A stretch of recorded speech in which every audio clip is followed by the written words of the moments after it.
Recuento anatómico de vías medulares.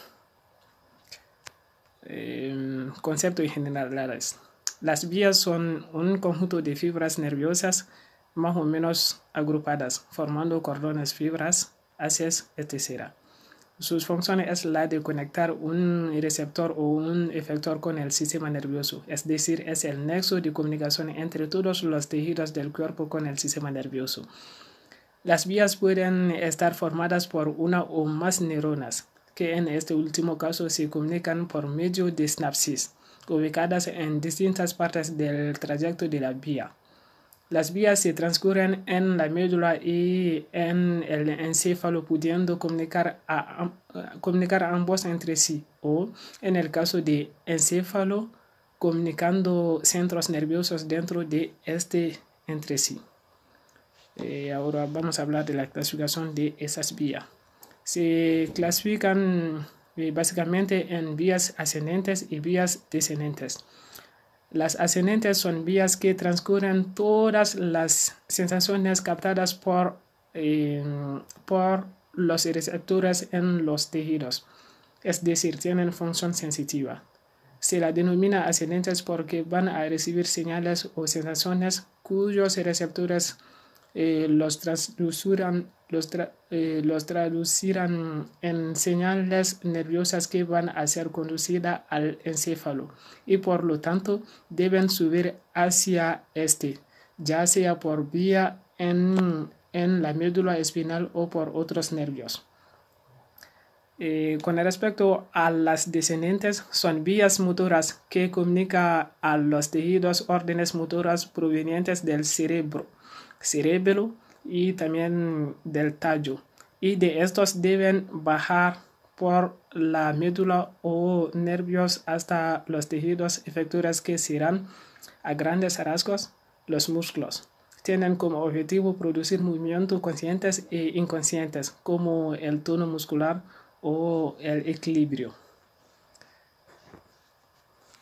Ahora vamos a hablar de cada una de esas vías, es decir, las vías ascendentes y descendentes. Las vías ascendentes, lo que es sensitiva, forman el fascículo de Golgi y Burdach, gases espinotalámicos anterior y lateral. Esos dos son los más importantes. Y también forma haces espinocirculosos directo y cruzado, fascículo espinotectal, fascículo espino-olivar, sistema trigeminal.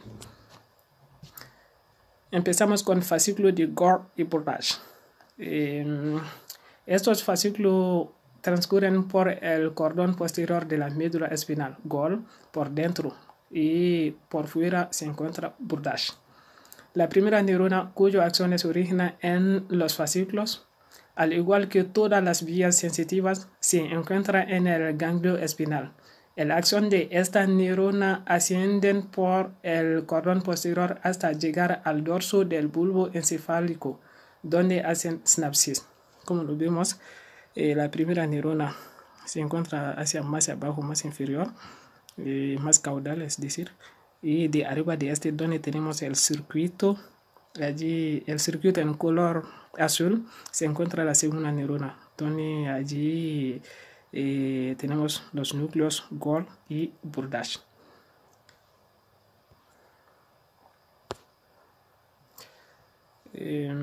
Siempre con estos, el hecho de que la vía se descruce es importante a nivel funcional, ya que la representación sensitiva de un lado del cuerpo se encuentra en el hemisferio contralateral del cerebro, en este caso.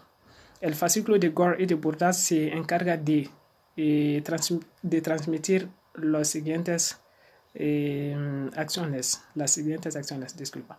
La sensación del tacto fino y presión leves, y también consiste en transmitir tacto discriminativo. Por otra parte, consiste en transmitir la sinestesia, lo que se refiere a la capacidad de reconocer la ubicación de cualquier parte del cuerpo en el espacio y sin verlo. Y también se encarga la estereognosia. La estereognosia es la capacidad de reconocer un objeto por medio del tacto y sin ayuda de la vista. Ahora vamos con ACE espinotalámico. Estos ACE discurren por el cordón anterolateral de la médula espinal, anterior hacia medial y lateral hacia afuera. Como todas las vías sensitivas, el núcleo de la primera neurona se encuentra en el ganglio espinal. Los axones de esta neurona tienen un corto recorrido y hacen sinapsis en el asta posterior gris de la médula espinal, en el núcleo de Walger. La segunda neurona envía axones que se cruzan al lado opuesto de la médula hasta llegar al cordón anterolateral. Por este cordón ascienden los axones hasta el bulbo raquídeo, en donde se forman los dos haces, el medial o anterior y también el lateral. El hace espinotalámico anterior asciende por el lemnisco medial.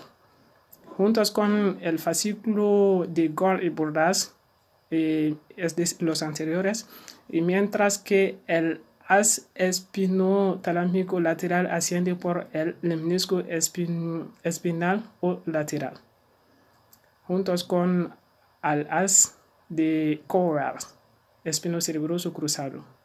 Okay. A partir de allí, el axón de la segunda neurona hace sinapsis con la tercera neurona, ubicada en el tálamo, en el núcleo ventro-posterolateral, y a partir de esta, los axones se dirigen al área sensitiva primaria.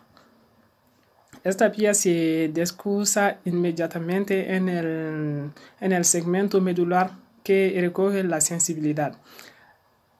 La fisiología de estos haces está discutida y dependiendo la bibliografía. Las funciones que se le atribuyen pueden diferir, pero diremos que el hace espinotalámico anterior se encarga de conducir el tacto grueso, también denominado protopático. Este hace también es llamada paleoespinotalámico. En cuanto al hace espinotalámico lateral, este se encarga de transmitir la sensibilidad termoalérgica, es decir, las sensibilidades de temperatura y dolor. Este haz también es llamado neoespinotalámico. Seguimos con, también tenemos fascículo espinotectal. Okay. Su primera neurona se ubica en el ganglio de la raíz posterior. Desde allí se cruzan inmediatamente al lado contralateral, ascendiendo por el cordón anterolateral, juntos a los haces espinotalámicos. Ubicados ambos en el mesencéfalo, se relaciona con la fisiología del dolor y de la analgesia. Okay. Y también tenemos fascículo espinocerebelosos. La primera neurona de esta vía se encuentra en el ganglio de la raíz posterior. Esta neurona hace sinapsis en el asta gris posterior medular, donde se halla la segunda neurona de esta vía, la cual originará los dos haces de esta vía, dorsal directo o de Fletchis, y el ventral cruzado o de Cowell. Estos fascículos ascienden por el cordón medular lateral. Como dice su nombre, el hace cruzado se dirige al lado contralateral de la médula y encéfalo, mientras que el directo asciende por el lado homolateral. Ambos fascículos terminan en el cerebelo. Los haces espinocerebelosos tienen la función de transmitir sensibilidad propioceptiva al cerebelo, es decir, lo mantiene informado de la longitud, fuerza y velocidad de la contracción muscular. Ahora vamos con fascículo espino-olivar. La primera neurona se encuentra en el ganglio de la raíz posterior y hace sinapsis con la segunda neurona, ubicada en la sustancia gris intermedia de la médula. Los axones se cruzan del lado opuesto ascendiendo por el cordón anterolateral junto al fascículo espino-cerebeloso directo. Esta vía se termina en la oliva vulvar. La oliva vulvar es lo que vemos allí en circuito negro por más adentro hacia el medio, el cual está indicado afuera por el circuito rojo, la dirección de la flecha allí. Pero lo que se refiere a al oliva vulvar está más adentro de esta imagen que vemos. Ahora vamos a hablar de vías descendentes. Estas están formadas básicamente por las vías piramidales y vías extrapiramidales, que vamos a hablar cada uno de estos, y tienen sus sobrecomponentes, como las vías piramidales ácido corticoespinal y ácido corticonuclear. Ok, empezamos con vías piramidales. Las vías piramidales es la vía motora por excelencia. Se encarga de controlar la movilidad consciente, además de también funcionar como vía de integración sensorio-motora. La primera neurona de esta vía se encuentra en la corteza cerebral, recibiendo fibras de lo que es la corteza motora y de la corteza sensitiva primaria. Estas fibras se reúnen formando el haz piramidal que desciende por el brazo posterior de la cápsula interna. Desde allí comienzan a descender por el pie peduncular.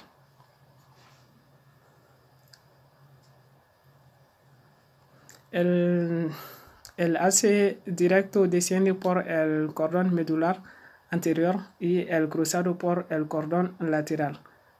Cada acción neuronal termina por lo general haciendo sinapsis por una interneurona, la cual la conecta con una motoneurona.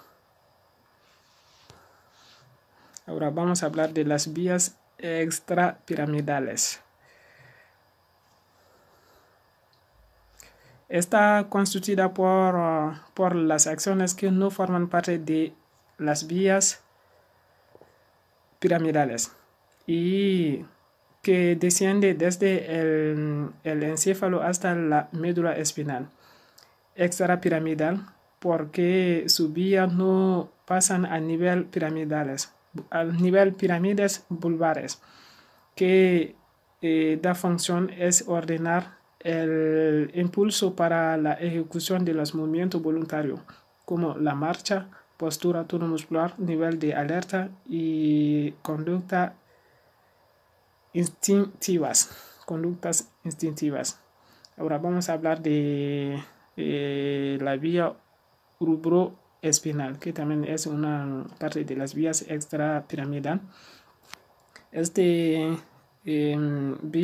Esa vía principalmente es la vía principal motora del mesencéfalo. Se origina en el núcleo rojo y finaliza en la zona media de la médula espinal. Básicamente, su función consiste en controlar las actividades sobre los músculos flexores de los miembros, siendo excitador para las neuronas motoras de esos músculos. Okay. Otra parte de las vías extrapiramidal es el tracto vestíbulo espinal. Este se inicia en el núcleo vestibular externo, núcleo de díteros, situado en la parte anterior del bulbo raquídeo. La función del tracto vestíbulo espinal es recibir información del sistema laberinticos vía vestibular y cerebelo. También consiste en estimular a las motoneuronas flexoras e inhibir las extensoras. Tracto reticuloespinal. Este se origina en los núcleos de la formación reticular situado en la protuberancia. Su función es la de influir, en el movimiento voluntario, actividad de refleja y el tono muscular. Otra función es que este estimula a las motoneuronas extensoras e inhibir las flexoras. Y por último tenemos el tracto oligoespinal. Este se origina en el núcleo olivar inferior. Su función es que es el responsable de la coordinación de los movimientos de la cabeza, el cuello y los miembros superiores del lado opuesto del cuerpo. Entonces, las alteraciones de esas vías serán explicadas por otro compañero, los cuales van a implicar las alteraciones en la calidad del movimiento, alteración del tono muscular, aparición de temblores. Gracias.